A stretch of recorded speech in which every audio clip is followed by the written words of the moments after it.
If you want to know how long this ATEM Mini Extreme rack lasts powered by this battery, which is a Jackery Explorer 240, then watch this video.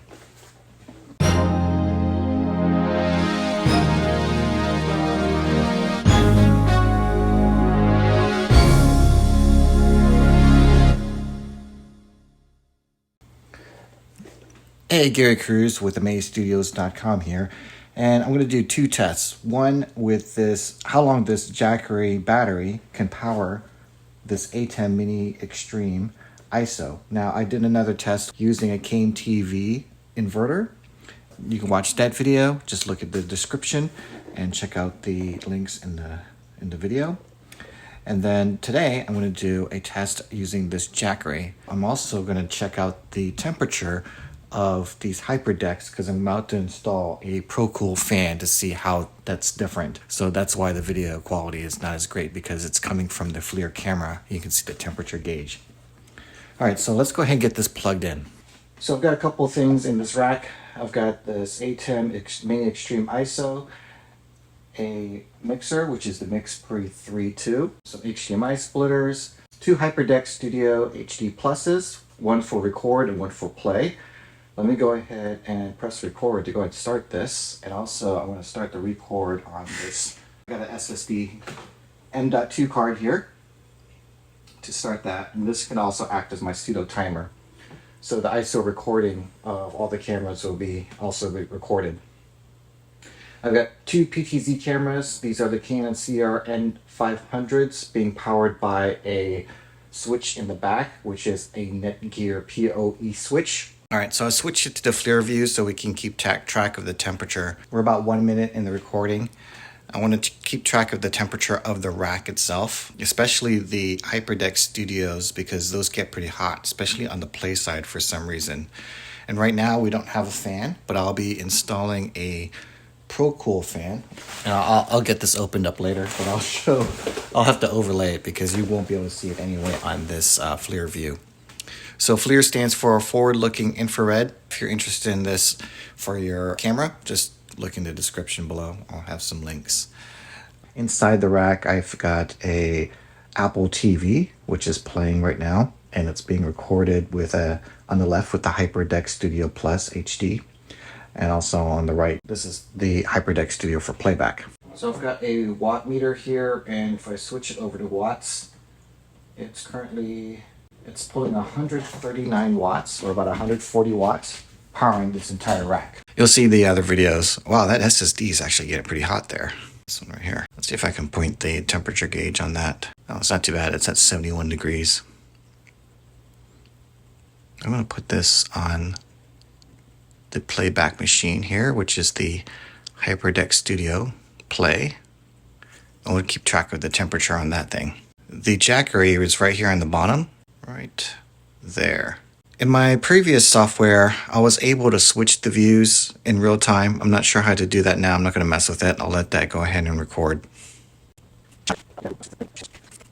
Okay, so we're about 5 minutes in based on the ISO recording, and the temperature you can see is rising, especially on that M.2. I didn't realize how hot that thing gets.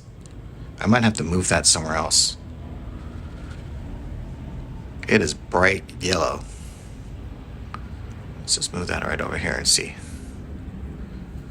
Okay, well, it looks way hotter than the rest of the devices in the rack. It's at 74 degrees. And it's currently recording. And right behind it, right above it, are the HDMI splitters. That's also interesting that it's showing some heat differences. Let me just move this closer so we can get a better look. All right, so I heard a fan just kick on. I think that is on the Jackery itself. So the M.2, it's a pluggable. Inside there's a Samsung. It is at 81 degrees. Let's look at the Jackery. All right, the Jackery has some heat towards the top, which is at 75. And the fan, in my previous video, the CAME-TV fan was way louder. So in a production environment, this is much more manageable. We'll see how high this fan kicks in. I'm assuming that this side is cooler because the intake fan is here on the left, and then the flow of air is going to the right for the exhaust. That's just an assumption just based off what I'm looking at here. Let's see what else is getting hot. This is my ATEM X. That is a time code, and it's also on. The HDMI is at 75. The SSD is getting much hotter at 83. Let's look at the monitor. The monitor is warmer towards the bottom. This is not on because I won't power it with the battery. And let's look at the PTZ camera. PTZ is relatively cool. See the other PTZ cameras out in the distance. Okay. Now let's take a look at the back. All right. Oh, that's the mini PC.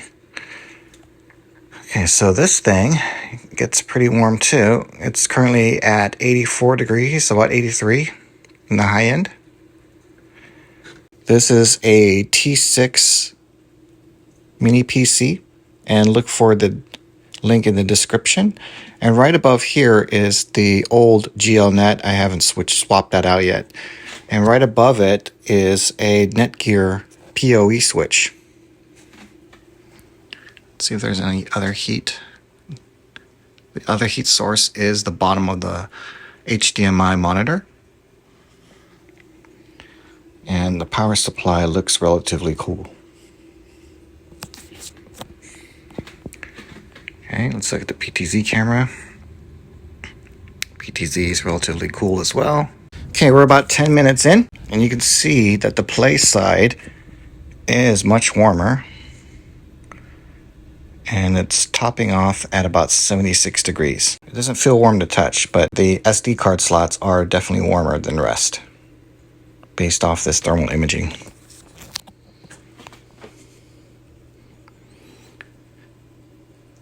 Let's take a look at the bottom of this. Any heat here? Now the PTZ cameras aren't showing any video right now because I have these turned off. So let's see if I can turn these on. I don't remember if I have this plugged in. Okay, I definitely have this one plugged in. Let's see how much heat that generates. All right, so that you can't see it on here, but now there's video displaying from this PTZ camera.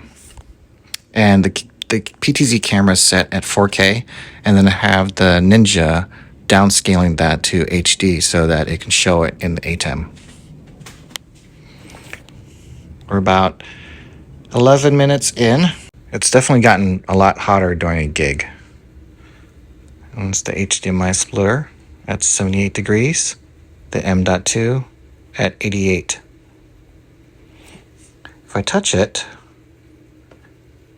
it is, if you look at my skin, it's 80 degrees, so it's about the same. So relative to everything else, it looks like it's much hotter. And it's at about 71 degrees.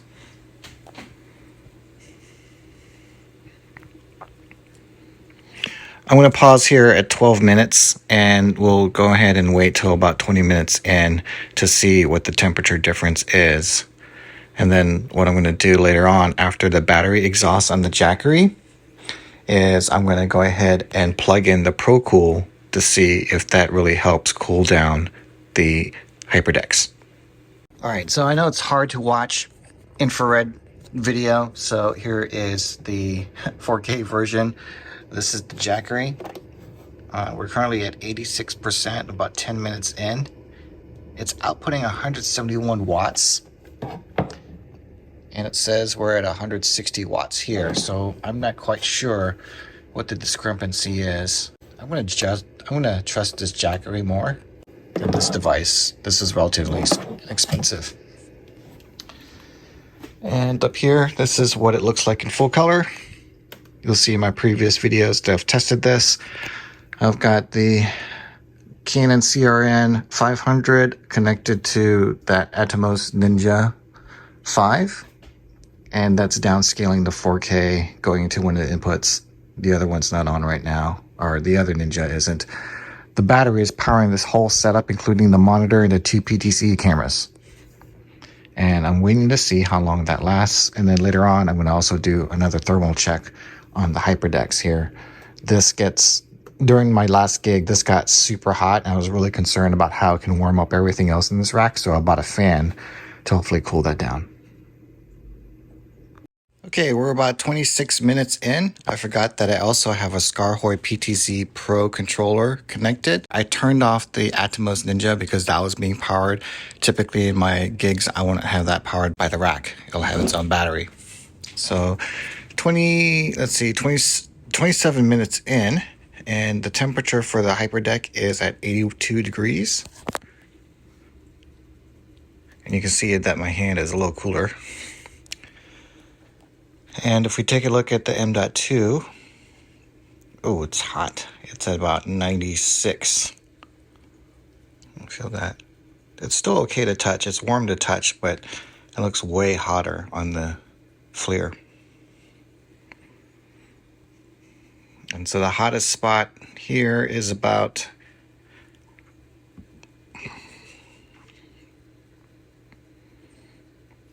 it's hovering in a high 81s, about 82. And the SD card slot is at about 84. The ATEM is warmer towards the middle at about 80. And so it's not as hot as I thought it would be, but I think the fan will help. So 27 minutes in. We're about 28 minutes in of the recording here, and I just did a FLIR reading. I also turned off the Atomos Ninja 5. Forgot to mention that I'm also powering our Scarhoy PTZ Pro through the PoE switch. And if we take a look at the battery, it's nice that the fan is still manageable. We're at 69%. The output is around 150 watts. So it seems like we've got a good ways to go before that dies down. It's at 28 minutes. Just doing a sound check before we installed the fan.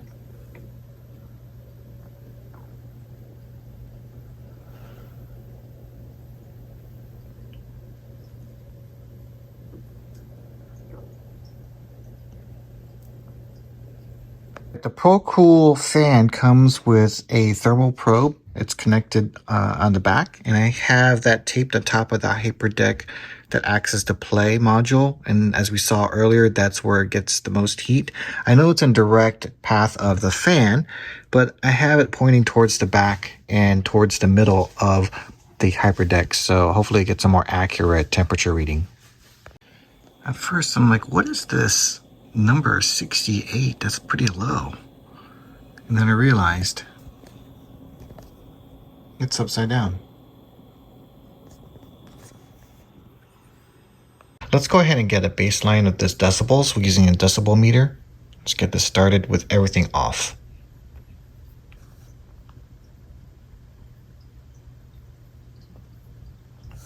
Okay, let's turn everything on.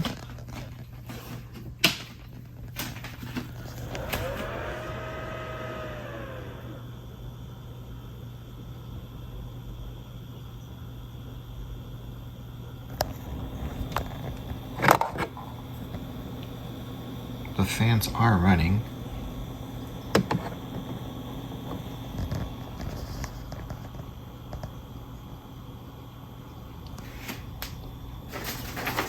And looking at these instructions, these are rated at 21.77 decibels.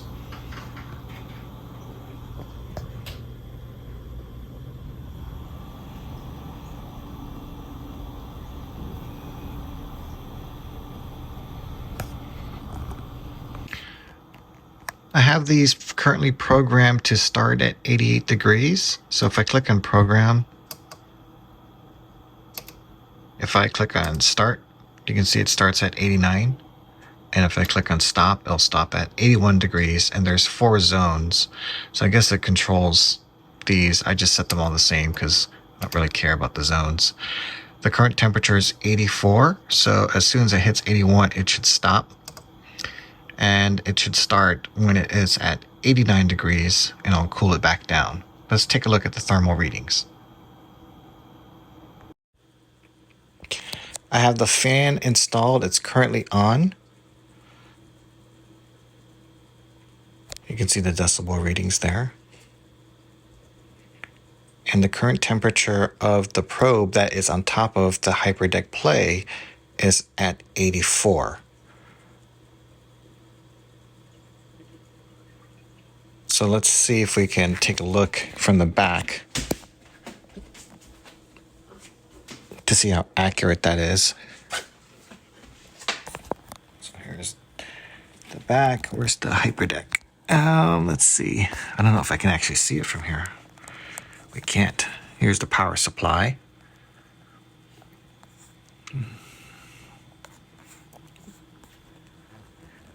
Ooh, that Apple TV looks pretty hot. No, it's only 77. And the bottom of the PoE switch is also at 77. I don't feel much air coming through.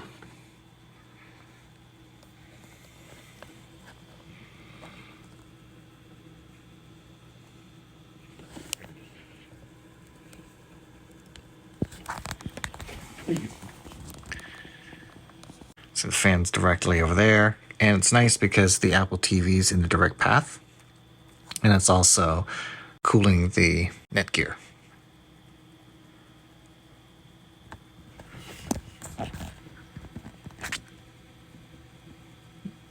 This is the GL-iNet router. It's at 82.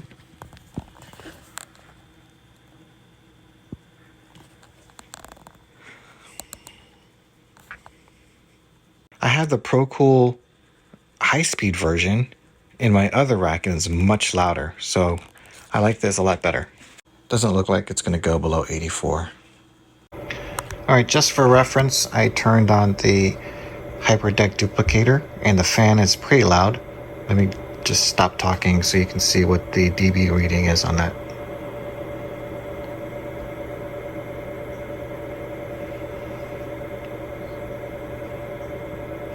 Okay, let me turn it off.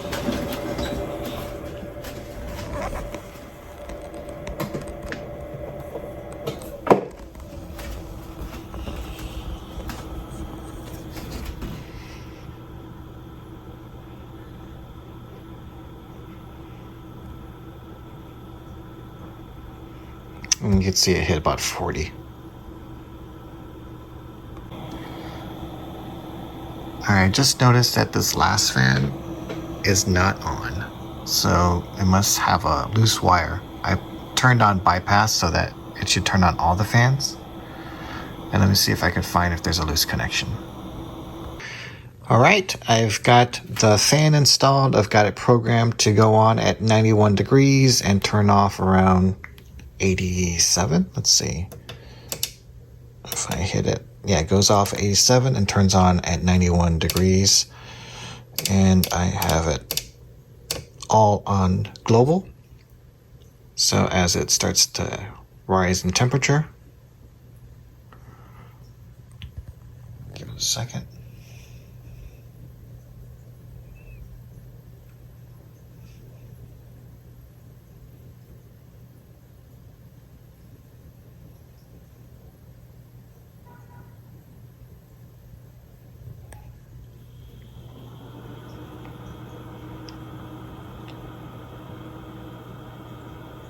You can see the fan just kicked on.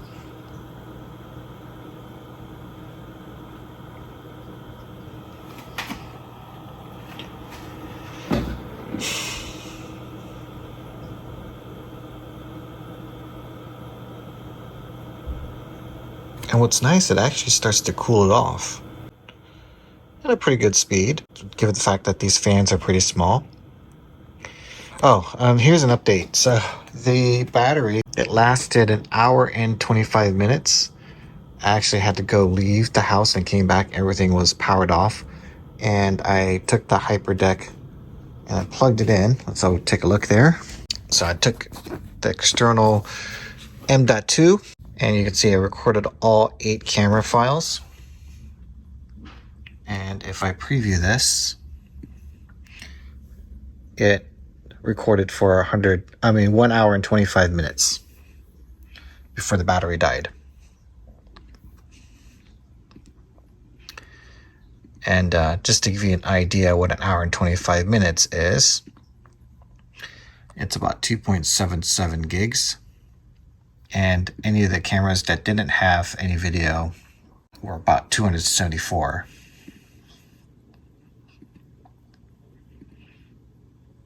And that one had video. So if we take a look at this, let's see, this one, for some reason only recorded an hour and 10 minutes. But if we look at this, this is an hour and 25 minutes, and that was 3.67 gigs. Let's take a look at what codec it was in. I get information on that. And it recorded at 5.67 megabits per second. If we take a look at the ISO file, it recorded at 67.99 megabits per second. So at a higher bit rate for the ISO. All right, so wrapping up, this was a test of the temperature settings and how long the Jackery 240 lasts. That was an hour and 25 minutes. We've got the temperature now under control with this ProCool fan, and you'll see the links in the description below. If you're new to my channel and you stayed this long, I do live stream technology in general, and I test a couple pieces of my gear. It's always a good idea to test your gear before you go out live. So I tested the ProCool and I tested the Jackery. I've tested other battery technologies. So far the Jackery looks like a winner because it has a quieter fan. I didn't test the audio here, but this one's about to go off. Let's wait till that goes off and I'll end the video.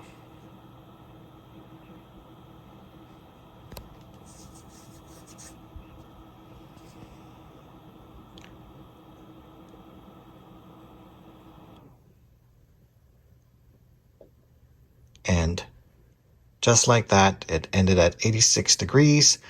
If you like this video, definitely hit the like and consider subscribing on the way out. Thanks for watching.